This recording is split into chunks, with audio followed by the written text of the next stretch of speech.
여러분들 안녕하세요. 저는 강위덕 할아버지입니다. 오늘 좁은 화실에서 그림을 그리다가 말고 여러분들을 대하게 되었습니다. 살아가면서 제일 재밌는 게 따로 있다고 해요. 이것은 남의 이야기를 하는 것입니다. 밤새도록 이야기해도 끝이 없어요. 잠도 오지 않습니다. 그게 그렇게 재밌거든요. 이 뜻은 사람은 남의 실수를 즐긴다는 뜻입니다. 한국 사람들 배가 고픈 거는 살겠는데 배 아픈 것은 못 살겠대요. 사돈이 땅을 사면은 배가 아프고 친구가 1등을 해도 그게 그렇게 배가 아파요. 반면에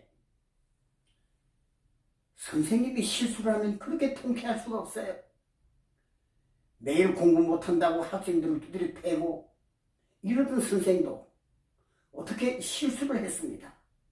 그러니까 학생들이 박장대소를 하면서 즐거워해요. 여러분들 왜 그렇게 즐거워하냐고. 선생님도 실수할 때가 있군요. 학생들은 다시 박장대소를 하고 웃습니다.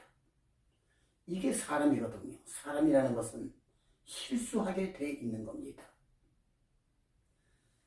저는 이제 올해 81세인데 80된 할아버지가 나의 삶의 이야기를 여러분과 함께 하려고 하는데 사실은 내 자신을 볼 때는 남의 이야기가 아닙니다. 남의 잘못을만 즐겨할 게 아니고 내 자신의 잘못이 얼마나 많다는 것을 느끼게 됩니다. 구멍 하다가 보면 실수하고 하다가 보면 구멍이 빵 뚫히고 쉴 새 없이 구멍투성입니다. 이런 나의 삶을 경험을 통해서 어떻게 그림을 그리게 되었으며 어떻게 작곡하게 되었으며 어떻게 문학을 즐기게 되었는가. 그러나 그것을 공부하는데 80년이 걸렸습니다. 실수투성입니다.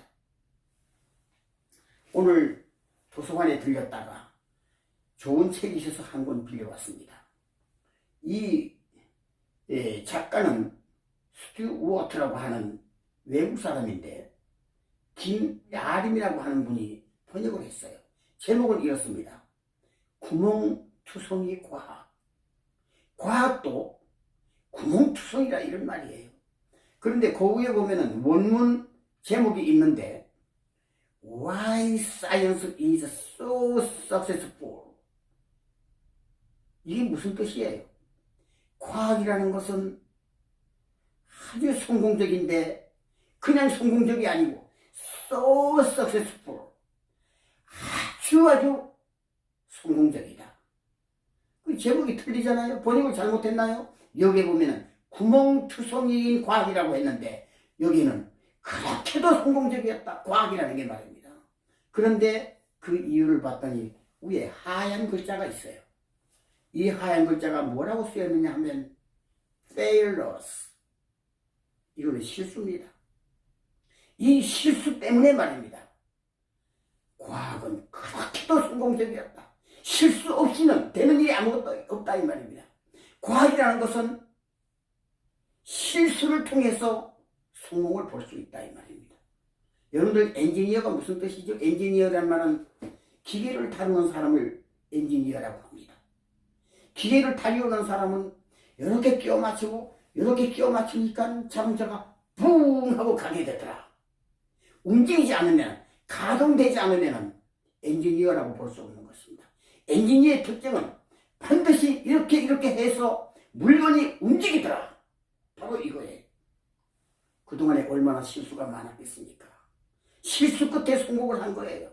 제가 디트로이트에 있는 그 토마스 에디슨의 그 실험실에 제가 가봤습니다. 가봤더니 그 연구실 바로 앞에 뒤에 남아있는 것은 유리조각뿐이에요. 산더미 같습니다. 유리조각 이 전기 담아 여러 가지가 그냥 산더미 같이 쌓여 있어요. 이게 뭐냐고 물었더니 전구 하나 만들기 위해서 연구하고 다 이제 불이 들어올 것 같은데 딱 키면 불이 안 켜지고, 전구 탄화를 발명해내는데 이렇게 수많은 실험을 했다, 이런 뜻이죠. 정말 유리 조각이 고물상 같아요. 유리 조각이 산더미 좌우로 말입니다. 그렇게 해서 성공을 본 겁니다. 영어로 이런 말이 있어요. 성공이라는 것은 success라고 합니다. 아, 너는 성공했다. success. 그런데 거기에다가 ION을 덧붙이면 무슨 단어가 아니면 succession이라고 합니다. succession. 이 말은 연장이라는 뜻입니다. 우리가 다시 생각해 보면은 성공이라는 것은 ION을 붙여서 연장이 가능할 때 성공이 온다, 이런 뜻이에요. 연장 말입니다. 무슨 뭐 기구가 아니고 날짜를 연기한다, 연장한다. 구멍이 뚫히고 실수를 하더라도 연장하지 않으면 성공이라는 것은 불가능하다 이 말이에요. 저는 예술가로서 그림을 그리고 또 작곡을 하고 문학을 합니다. 여러 가지 하죠. 이 여러 가지를 하는데 이 세 가지를 공부하는데 80년이 걸렸습니다. 오늘 도서관에 가서 책을 보면서 그 내용을 보니까 아주 재밌는 이야기가 있어서 여러분들에게 낭독해 드리겠습니다. 아주 짧은 이야기예요. 끊임없이 시도하라. 끊임없이 실패하라. 그래도 상관없다. 다시 시도하라. 다시 시도하라. 다시 실패하라. 다만 잘 실패하라. 얼마나 좋은 말입니까? 어떤 재벌가가 사업의 실패를 봐가지고 물속으로 들어갔습니다. 거의 목에까지 물이 차 올라올 때 저쪽에서 사람 살려! 아우성을 치는 분이 있었어요. 그래서 자기가 죽으려고 하는 사람인데 다른 사람 살려놓고 죽어야 되겠다 해서 그 사람을 살렸습니다. 그리고는 사연을 들었더니 참 애달픈 사연이 있었습니다. 그래서 그에게 용기를 주었습니다. 용기를 주다 보니까 자기가 용기를 얻었어요. 아, 이게 실패해서는 안 되지. 이것으로서 낭망하면 안 되지. 내 생애를 연장해야 되겠다. 이래가지고 다시 시작하여 세계의 재벌가가 됐습니다. 여러분들, 슬플 때, 어떤 고통이 올 때 다시 한번 생각해 보시기 바랍니다. 이것이 인생을 살아가는 방법입니다. 오늘 여러분들에게 제가 지금 이 그림들은 완성되지 않은 그림이지만 내가 완성된 그림을 하나 보여드리겠습니다. 작가는 강의덕, 제목은 조용한 아침의 나라, 영어로 말하면 morning calm, 조용한 아침이라 이 말입니다. 크기는 220cm에 150cm, 상당히 큰 그림입니다.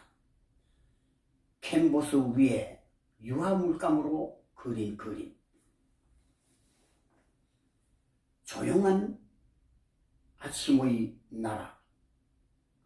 고요함은 사물의 운명이 다시 어디론가에 향하는 것이며 오랜 지속의 상징이기도 하다. 대한민국은 고요함에서 창생한다. 울창한 산, 계곡과 계곡, 그 중심을 덮고 있는 구름층은 우리나라의 지도 형상을 띠고 있다. 구름층 아래 한복을 입은 백이민족이 연상될 것이다. 한때는 그랬다. 그러나 지금은 4차 산업혁명의 최첨단 문화가 세계의 선두를 달리고 있다. 고요한 아침의 나라가 세계를 컨트롤하는 바쁜 나라로 변했다. 오늘은 이것으로서 마치겠습니다. 여러분들이 저를 격려하는 마음으로 좋아요와 구독을 눌러주시면 저의 콘텐츠 제작에 많은 도움이 되겠습니다. 감사합니다. 다음 주에 또 뵙겠습니다. 저는 매주일 이 영상으로 여러분들을 대하려 합니다. 감사합니다.